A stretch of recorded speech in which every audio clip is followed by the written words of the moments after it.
We know that you guys can find moving house really stressful. It can be a little bit like herding cats to make sure all the boxes are in the right place, the removalists know where to go, and everything is set up at your new house so on your first night you can sleep calmly and in peace. Moving throws almost every single element of our lives into disarray. A moment of good energy amidst the madness can only be a good thing. Origin Energy has power on next business day when you sign up before 1 p.m. Monday to Friday. Call 13MOVE or search Origin Moves. Origin, good energy. Residential electricity customers only. Must provide safe access to the electricity meter, excludes public holidays, and availability criteria applies. Hello, I'm Amy. And I'm Kirsty. And we are the Art of Decluttering, and we are here today for episode 400 million. Don't even know what number we're up to. Doesn't matter. We're talking about perfectionism. Which, if I was a perfectionist, I would know what number we're up to. Clearly I'm not. Are you a perfectionist, Kirst? I don't think so, but maybe I might identify with some of the things that we're talking about today. So let's see. We're going to talk about what a perfectionist is and how that impacts on decluttering and organising. Yeah, and some of our tips and antidotes to work through your perfectionism if you're not already working through them with a professional. Now, so to start, we are not professionals. We are not psychologists. We're not psychiatrists. We're not counsellors. We are professional organisers.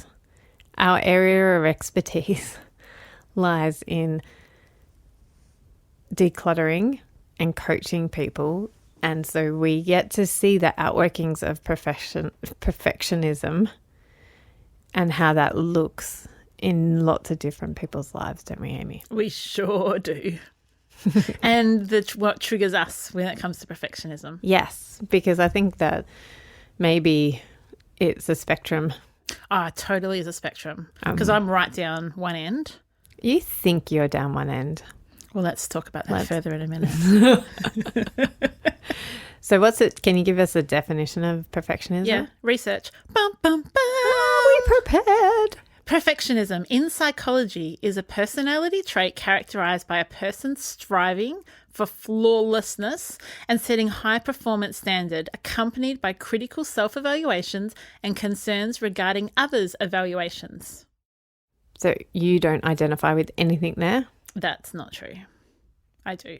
Okay. Tell me what you identify with in perfectionism, because you were like, this ain't me. No, and now you're like, ooh, hold on. Yeah, setting high performance standards is well and truly me. This is so funny. That's why I was just sitting here not so unobviously giggling at you and you're like, I'm not a perfectionist. And I'm like, Wait till you read the description.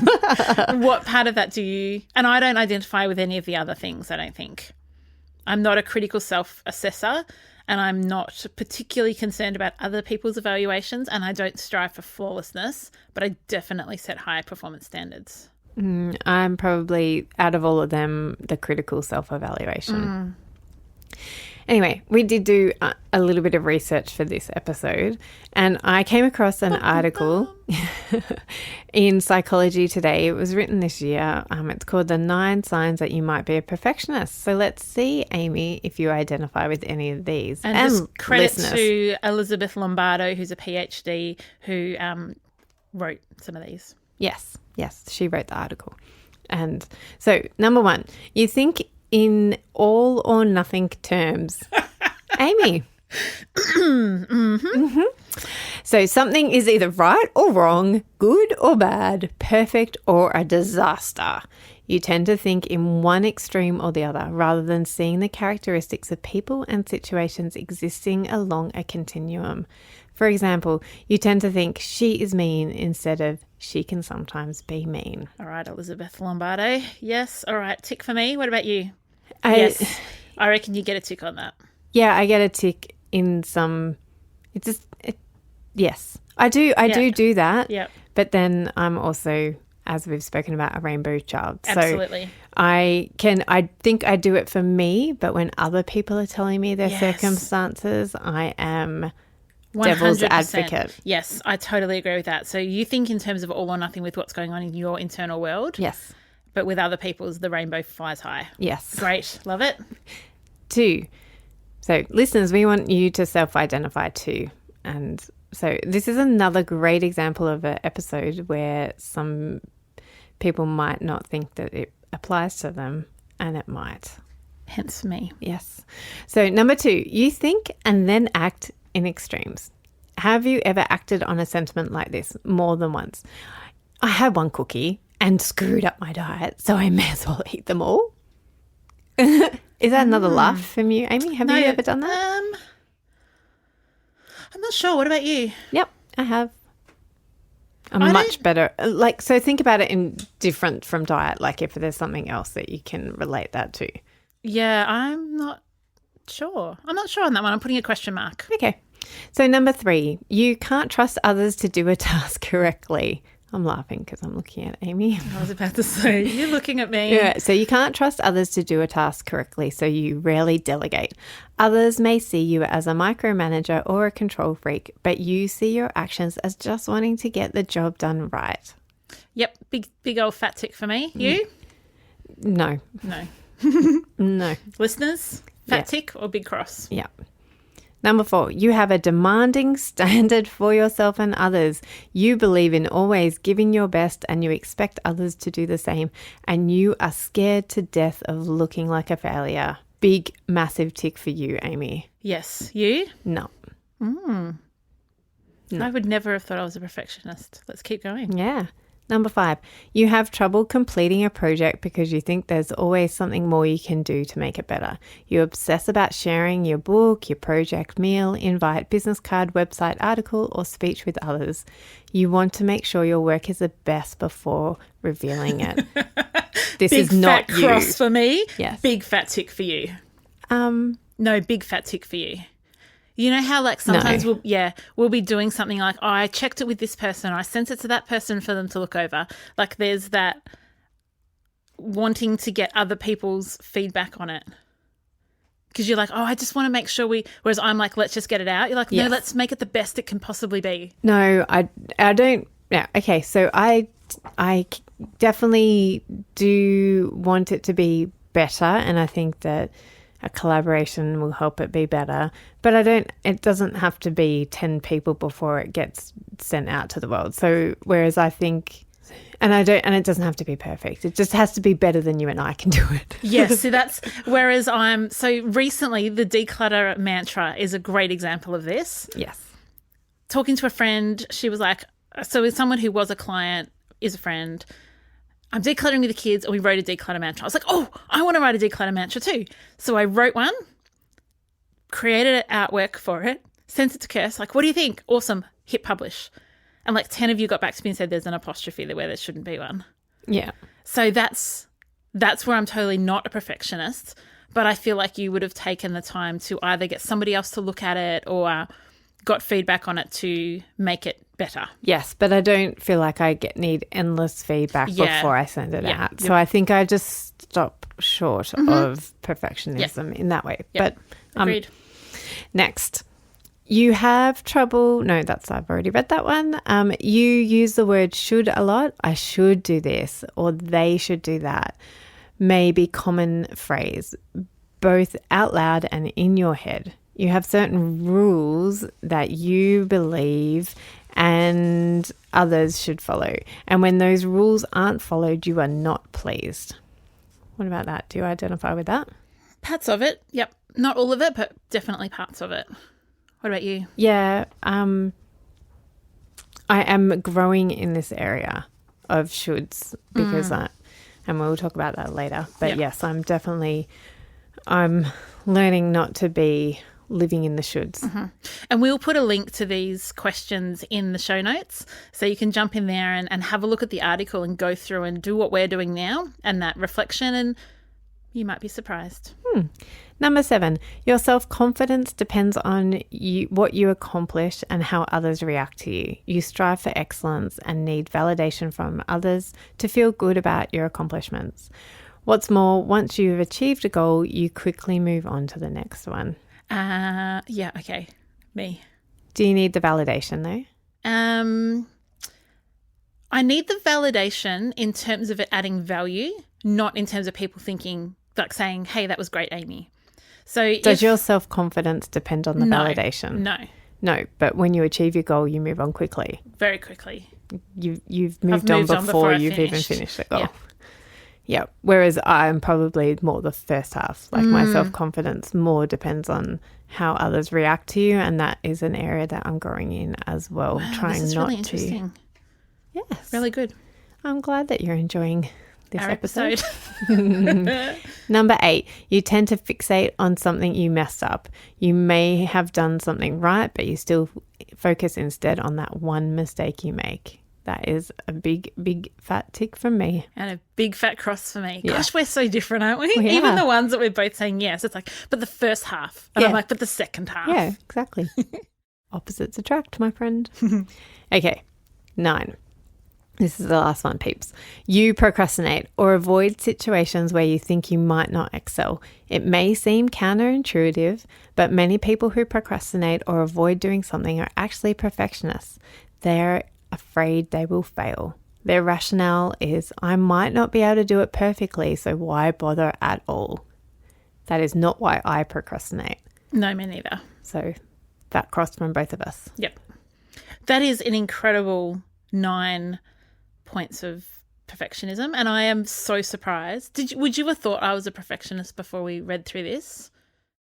No, but when I was reading this last night, I just went tick, tick, tick, tick, tick for all the things that you have identified as. Yeah. I was all like, it's so funny that Amy never identifies as a perfectionist, but I can see a lot of you in this. So what's interesting is Cal's a perfectionist and Elijah, my youngest, is a perfectionist. And what that looks like for them is they spend a really long time on something till it's perfect, but are still not happy with it. Yeah. And both of them are really creative. So what that often comes out in is drawing or writing a song or playing music or playing the didgeridoo or doing something creative where it's really hard to know, have I achieved this? We were just talking to Jared outside saying this was our next episode. And he was saying, like, if you're a runner and you're doing the 100-meter sprint and you were the fastest, you know that you have done that the fastest, you are the winner.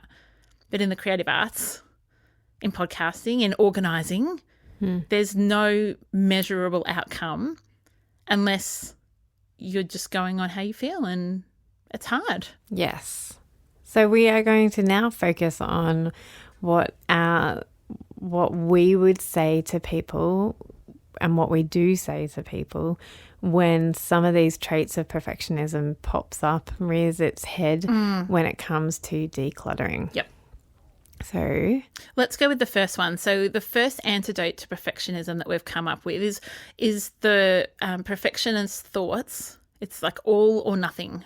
So our antidote to this is to chunk things up into bite-sized pieces. So do a micro declutter challenge. Do a micro declutter. Go and declutter your chopsticks. Go and declutter your colanders. Go and declutter your odd socks. So rather than feeling like I have to attack it all and it all has to be perfect, go really micro. I'm just going to declutter the toothbrushes, like really micro. And then you can do that perfectly if you so desire. Yeah. Episode 86 is called Micro Declutter, and that will help you if you want to go back and listen to that one. Another thing that we found works really well, and we teach really in depth about this in our Head, Heart and Home course, is the power of 15 minutes. And I go into it, there's almost, 6 or 7 pages on it in my book as well, where we talk about the power of 15 minutes to achieve a task that you set your mind to. So you are absolutely zoned in, zeroed in, focusing on a particular task for 15 minutes. And then you give yourself the grace at the end to say, that's 15 minutes is finished. I'm not going to let that linger. So for those of you that look at a 15-minute task and know it's going to take you 45, the power of 15 minutes is that your timer goes off and you stop. You're forced to stop and accept whatever you were able to get done in that time. And know that you're 15 minutes further along than if you had gone, no, I'm not going to do it because I can't do it perfectly. Progress over perfection, hey? Yes, exactly. I really like that. One of the sayings that I've repeated many times in the past is 15 minutes from perfection is perfection. And so the concept behind that is that if my house is somewhat messy and in 15 minutes I need to have it tidy because my mum's coming over, that's perfect because I can do 15 minutes. And so as long as you're kind of 15 minutes from perfect, that's fine because you can get there in 15 minutes. Not sure I articulated that properly. No, I got it. Good, thanks. I got it. So the second point on that perfectionist list was you think and then act in extremes. So how do we, what's the antidote to that, Amy? Well, not trying to bite off more than you can chew. And sometimes getting lockjaw because you just bite off so much and then you end up throwing in the towel and getting nothing done. Mm-hmm. So it's actually better, don't you agree, to get something done than nothing? Yes. And so not thinking that the whole house has to be entirely decluttered in a one weekend. It can be done one area at a time, and our podcast is perfect for that. Go back to listen to, the area that you are needing, that you do want to tackle today. So go and do the study or the kitchen or the bathroom or laundry. The next one was you can't trust others to do the task correctly, so you rarely delegate. And that was one I put my hand up for, though my heart in not delegating is not because I don't trust people, actually. It's because I think I can do it quicker and easier, and I don't want to have to describe it and explain it and pass it on. I think, I'll just do it myself. It'll be quicker. So, but does that actually work in? So yes, that works in our business and stuff, but that's not a great rule for raising up children. No, and for having an organised home that you feel peaceful and calm in, there is a level of delegation, and we've talked about it before. My 13-year-old does all our washing. Like, that level of delegation is really important when it comes to decluttering and organising. You need to empower people. So if you think of it, rather than delegating, maybe empower is the word that we want you to swap out for that. Like, how do I empower others to not have a floor job? How do I empower my 11-year-old to unpack her bag when she gets home from school? And my response to this is to acknowledge that it can be really hard to empower other people. And often, as somebody who lives with somebody who may have some of these traits, and what I have seen time and time again in families that have a perfectionist in the family, is that other people give up trying to help. Yes. They give up because they can't do it. They're impossible to please. That they can't do it the way the person wants it done, and they're not doing it quick enough or good enough, so they give up. And that just bites you in the butt when you're the perfectionist in the family, because then you take on that mental load and you feel like you can't ever let go of that mental load. But it's your own self stopping you from being able to give up that mental load. So it is about working through this and realizing that if you do take the time to train your children, and you do have conversations with your partner, or, if it is at work, if you do train up your staff and you do work through this, then it becomes lighter. And if you go back to episode we did on homeschooling with Narelle, she gave a really great 5-step process of how to train children up particularly, but it can be used in any. I'm going to guess episode 73 was homeschooling. We'll see if my ability, someone in our survey fed back that they liked my ability to Rain Man the numbers of our podcast episodes. I think it was Belinda. So episode 73, if it's not homeschooling, jump onto our community page and let me know I got it wrong. The other thing, and I know I am not a perfectionist in this area, but I may live with one, is to hold the outcome with a light hand, is to just go, you know what, the kids don't make the beds perfectly, but it's better. It's better done than perfect. Oh, and amen. I know that is really hard. I'm not downplaying how hard that can be for you if you're a perfectionist, but it's also really undermining for the person who's trying to please you and trying to do things if you forever come along and fix it, because then they're like, oh, I'm like, and particularly with kids, it can go so many different ways. They can then internalize that. Depends on their personality. They could then internalize it that I'm not good and I'm not good at anything because mum comes along and fixes everything I do. So I'm no good. So just want to Yeah, particularly tread gently with this and I want to tread gently with you too about how you think about these things. Yeah, and I think if you have that combination, like we said before, of someone who doesn't want to delegate but someone who's self-critical, and you put those two together, yes, all of a sudden you have two people rubbing up against each other that it gets quite complicated. Yeah. How about this next one, Kirst? We talked about having demanding standards of ourselves and others, always believing that you need to give your best and expect others to do the same, and are scared to death of looking like a failure. What's our antidote for that one? Is that you can't fail at decluttering. Say it again. You can't fail at decluttering if you actually start decluttering. Yeah, the only way to fail at decluttering is to not start. Yes. Literally the only way. Yes. Even if all you do is make a plan, even if all you do is listen to a podcast, even if all you do is get rid of 3 pieces of rubbish, you've decluttered. You've started. And that's not a failure. So I think it's also changing your lens about what failure looks like, and resetting your expectations. So it's not a failure if it takes you a year or longer to get your home decluttered, but your expectation was to get it done in a weekend. Yeah. So changing your expectation, changing your lens, changing your approach to things, and again, progress over perfection, just knowing that you're getting there and that you're working will help with you and your demanding standards. Yeah, so maybe even if you're someone who struggles with that, take a photo of every time stuff leaves the house, and so you can flick through it, keep it in a folder on your phone, and just go, wow, like I've actually got rid of an incredible amount. I was talking to a client this week and we'd gotten rid of, I think it was 14 bags of rubbish in 5 hours plus donations. That was just rubbish out of her wardrobe and under her bed. Like incredible. Like she works really hard. But then when you combine that with the session we did before and the session before that and the session, we're like, oh my gosh, there's probably been 60, 70, 80 bags leave this house. So even when you feel like, oh, I'm not quite getting where I want to get or it's taking longer, you can flick back and go, far out, I have done a lot. Yes. And so you know that you're not a failure. Because, yes, it may not be the expectation that you had. Like, you may have wanted to get it all done in one session, for instance. But that is having a missed expectation, isn't it? Like, that's not having a realistic expectation. Yeah. Okay, you're having trouble completing a project because you think there's always something more you can do to make it better. This is our client story, isn't it? Yes. It is so often our client story. Well, with that's donations. why they get us in, is they like, I can't nail this one.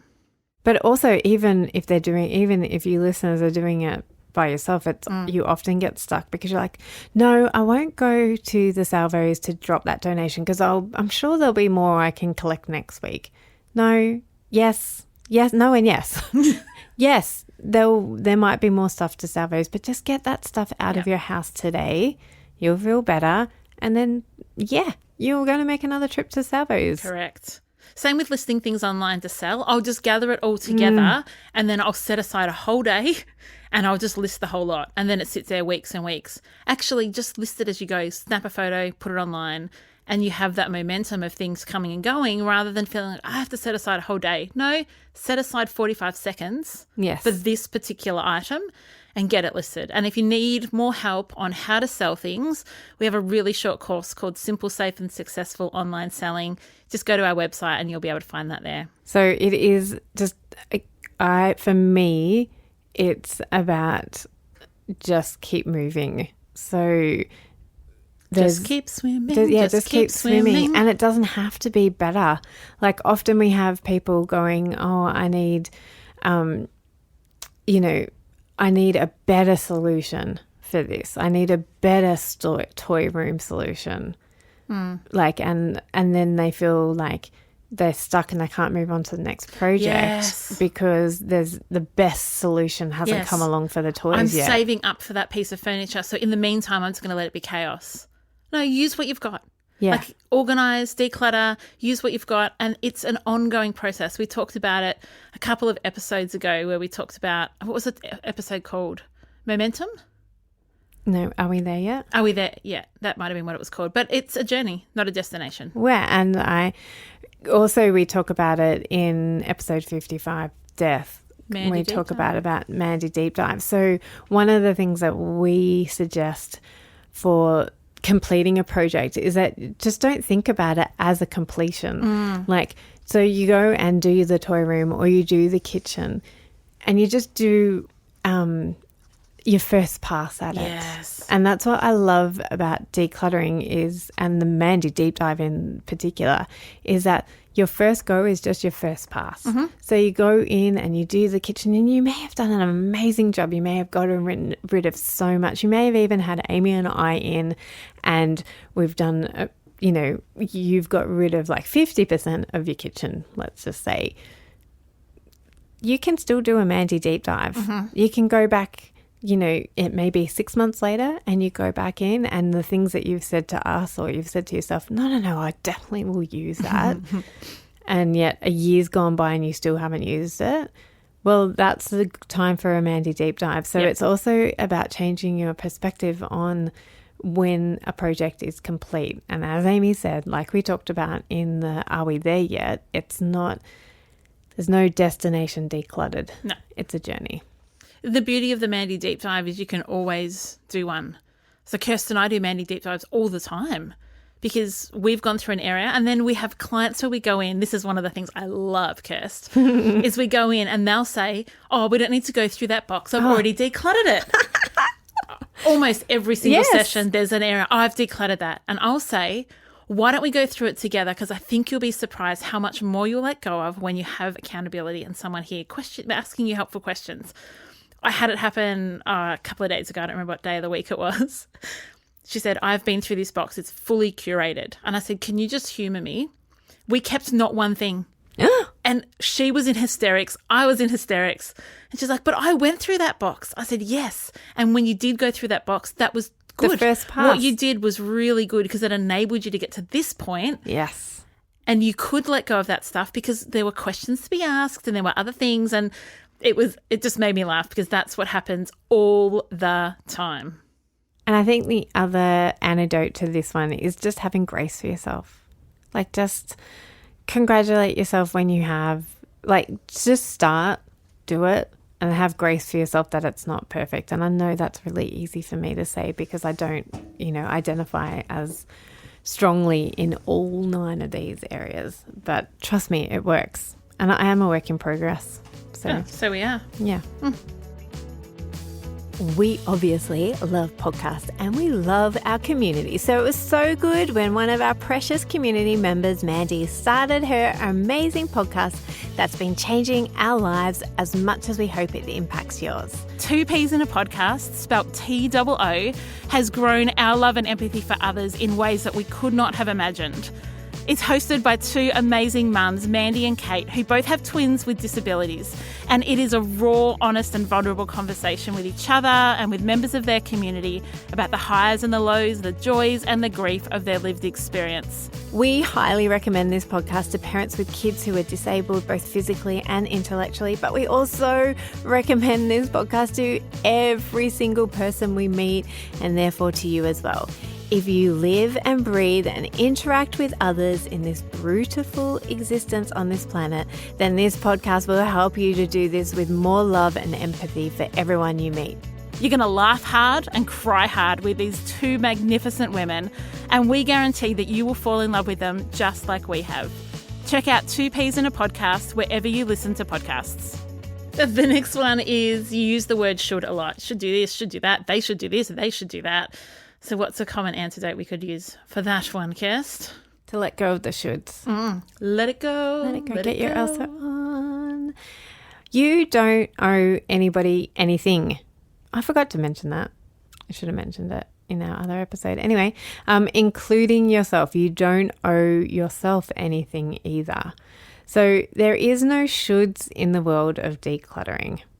It will look unique to your household. Yep. And your family and your unique situation.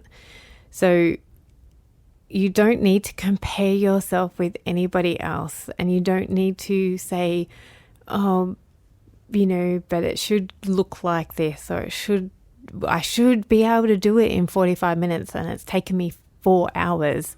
Like, there's no such thing. You are unique. So stop comparing yourself to other people. Amy's laughing at me. Well, tell me why you're laughing. No, I'm not. I'm smiling because I'm just thinking of an analogy. So let's take a journey with me. So if you were to pick a sport that relates really well to decluttering, what would you pick? You've put me on the spot. You tell me. Pray tell. What do you think? Okay, so I'm thinking Little Aths.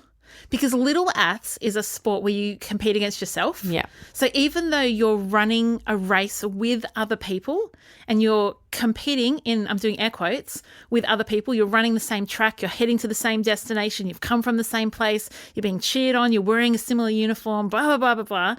You are timed and compared to who you were last week. Mm-hmm.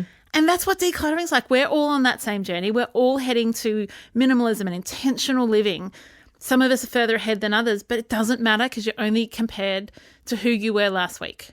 What more do you know? What more have you done? What decisions have you made? What mindsets have changed? What influences have you included in your life? It's the little acts of decluttering. Yes. That's what I was excited about. Oh, good. Is that one of my ranty things? No. Because I was even thinking, even that with the PBs, like you don't even need to be better than you were last week. Like, you don't have to be, but I think that's the aim for all of us. But you should be. Well, yes, maybe you should. No. Maybe you should. Maybe we are trying to make today a little bit, as Osher would say, yes, make today a little bit better than yesterday. Yes, but I preface that with the different seasons that you're in. So if you're going through a health crisis or something's gone pear-shaped in your life, it's not helpful to compare yourself to what you should be doing, like who you should have been last week. Yes, and I think the should is not helpful. No. But I just wanted to question that. I'm like, I totally appreciate where you're coming from, and I totally see that, yes, I love the analogy when it comes to not comparing yourself with one another. I just think sometimes it's not helpful to even compare ourselves with ourselves. And yes, if we're talking about the quantity of stuff you're decluttering, totally agree. Yes, if we're talking about making great decisions for the environment. But what if this week the thing that you do better than last week is you say no to getting 4 bananas and putting them in a plastic bag? Yes. But that is better than... So last week you might have decluttered 30% of your wardrobe, but this week you're adding to that, because what happens with decluttering is you can never take away what you've already decluttered. You can't undo decluttering. Mm-hmm. You cannot do it. You can create new things to declutter. You can bring things in, but you cannot... It is impossible to undo the decluttering you've already done. And so you are only ever adding to your progress. Oh, that's where 100%. That's where I'm saying the PB comes in, because you are adding. Last week what did I say? Decluttered 30%. This week I'm adding. I didn't get a bag for the bananas. It's not much. No. But it's a little bit. Yeah. And I totally, I love Osher's podcast too, and it's definitely, we do want to be better than yesterday, mm-hmm. but we don't, it doesn't look the same. Yesterday is not going to look the same. No. And look, everyone knows my story. I've been there. I've been the person that was the A-type, overproductive, super woman to... You were? to bedridden for 5 months. Yes. And that's what I wanted to say on this topic, is that you are the designer of your own life. So it's not about shoulds. It's about what is your vision, what are you designing your life to be like? Because again, it's not about comparing yourself with anybody else. Like, not everybody is on a minimalist journey. You might still end up with 50 of everything, but you started with 400. Yeah. So getting down Correct. to 50 is amazing. Whereas somebody who only starts with 50, one might be the perfect number. So it is about designing the life that you best want to live. And we're going to talk about that in a couple of weeks when we talk about 2020. 2020 vision. It's coming. How is that? How are we nearly How are we nearly at the end of a decade? Please. Oh, it's awesome. Please tell me how that happened. Okay, moving on. What's the next one? Your self-confidence depends on what you accomplish and what others react to you and how others react to you. That can be really tough in decluttering. What happens when someone comes home and is like, what have you done all day? And all you've done is slogged your guts out to tidy up the mess that the children made before they left for school. Yeah. Or a professional organizer comes and you declutter most of your wardrobe, and then your friend comes over and she's like, oh, you've always got so many clothes, da da da da. Ugh. Yeah. That's tough. So my antidote to this is to not have your self-confidence defined by anything that you do, anything that you do. It is you need to find value in yourself regardless if you're an A-type personality who's overproductive and busy, or you end up in bed for 5 months. Your self-worth and your self-confidence has to be based in so much more than what you can accomplish and what decluttering you can get done. You are made in a wonderful and amazing way, and that is where your self-confidence needs to lie, not in anything that you can do. Boom. Nothing else to add to that. Great. Excellent. The next one is you tend to fixate on something you messed up. So what does this look like for you? That was one that you identified with? Yes. Well, I am learning in this, and I am learning to learn from the mistakes rather than to fixate on the mistakes and be upset by, but I should have. Because again, that's going back to the shoulds. Yeah. And going, oh, I'm so silly. How could I have done that? Or, for instance, if you let go of something that you didn't mean to let go of. I've had that happen with clients where and I've spoken about it before, they accidentally let go of a whole box of memorabilia and it wasn't mine. They did it when I wasn't around. But I have, people have let go of stuff that they have regretted as well. In my experience. And so what can I learn from that mistake? And in that situation, it's not keeping everything, just in case I chuck out something really important. It's about being careful about what, like looking at what you're actually chucking out and being mindful and present in that situation so it doesn't happen again. But when I am trying to think about all the wonderful things that I do. Yes. Like even this morning I was having a wobble about something and Amy's all like, no, Kirsty, think about all the things that you are good at and think about, what a gift you are to this world, because she's like that. So that's how I overcome that tendency to fixate on the mistakes. I find a lot of clients, and I know we've talked about this off air as well, is once people are getting rid of things, they start to regret the decisions they've made in the past. Like, why did I spend so much money on clothes and I never even took the tags off? Or my kids never got into Lego, but I reckon I spent $2,000 on Lego in that 5 to 8 year old range, and it's all in boxes, and now we're just sending it off to someone else. And it's exactly what you said. We're going to learn from it. Okay, so in the future, how can we make wise decisions about what we purchase? And if you go back to Claire Press's episode, there's a great downloadable. Just go to the show notes and it's questions to ask before you go shopping. So there's lots of regret around wasted money and wasted time. And I think that is often what we will regret on our deathbeds, but learn from it. Let's learn from it. Let's grow. Let's make better choices. Let's make tomorrow better than yesterday. Hi, Osher. Thanks for joining us in the podcast today. I think across all of these, there's a lot of shame. Yes. And perfectionism lives in shame and it wants you to live in shame. And there's a lot of shame. If you're a perfectionist, there can be a lot of shame. Or pride. Oh. I think that they're the two. Yes. I think that perfectionism either drives you to shame or it drives you to pride. Yes. That was just my revelation right then. Good. Bring it. Yeah. Tell us more. Well, I think that the shame, like we talked about, is the self-condemnation and the criticism and I'm not good enough and the reason I don't try is because I can't win and da-da-da-da-da. There's that. And then there's the I'm so good, no one else can do it as good as me. I can do it amazing, so I might as well do it myself. Why can't everyone else be like me? And so I think that shame and pride plays out differently through the same issue of perfectionism. Yes, and neither of them are worthy values to attain to. You do not want to aim in your life to be either of those things. Yeah, and so I think recognizing, which way you're drawn to. Are you drawn to pride and coming to know that your value lies in who you are and who you were created to be, and that can be in giving your gifts to the world. Like it can be beautiful. Like it is always beautiful, but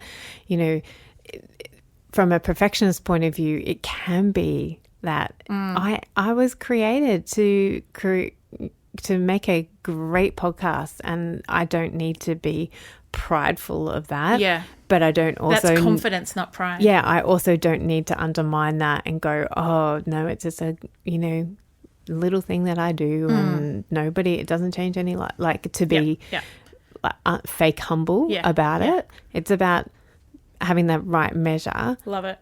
But also, so I think the antidote to pride is actually having a true sense of who you are. Yeah, it's not humility, it's not the antidote to pride. It's understanding who you are, who you were created to be, and understanding that for other people as well. Yeah. And then shame just ain't got no place anywhere. No. And the same result. Pride. The same. It's exactly the same thing. Understand who you are, how you're made, and other people as well. Yes. It's the same antidote for both of those things. This may be one of those tangents where we've just gone off, but I think it's really helpful. Yeah. And I don't think it is. Good. The next last one actually that we're going to talk about is we talked about the procrastination. So you avoid situations where you think you might not excel. Here's some wisdom from one of my children to the other child yesterday. We were in the car driving as family, and in the back seat I hear one give the other this advice. If you don't think you're going to win, just don't even try. Oh, no. Now, it was in relation to an online game where you have to battle against, all these things. And I said, what was that? Yeah, well, if you're not going to win, why would you bother? I said, no. And then they said, no, we're talking about an online game. I was like, okay, I get the context. But that kind of thing is what some people tell themselves. Totally. Yeah. Totally.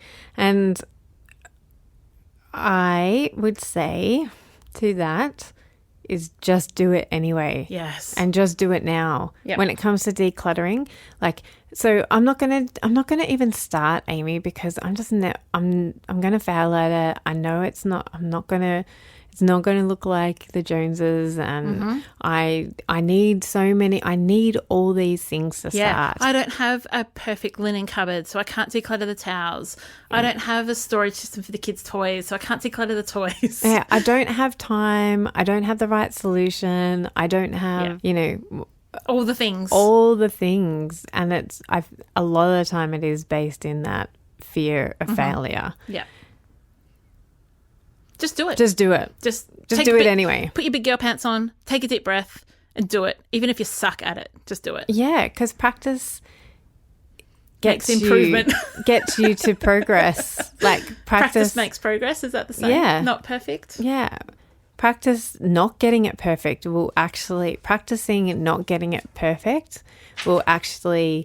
help you realize your perfectionism, and will lessen your perfectionism because you're just practicing, and getting started will get you a whole lot closer to that goal that you really want to do, but you don't think you can do it perfectly.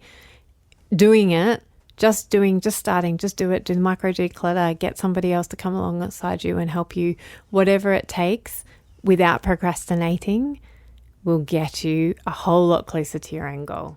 This has been a great episode. I feel like it's been some really practical tips and tricks, not only identifying, but then the antidote for each of those identifications. Hopefully. Very good. All right, I'm going to read out a couple of reviews. We've got an iTunes reviews here called Physical and Emotional Aspects. It's a 5-star review. It says, deals with the physical and emotional process of decluttering, provides guidance and entertainment. That's from Faibuples.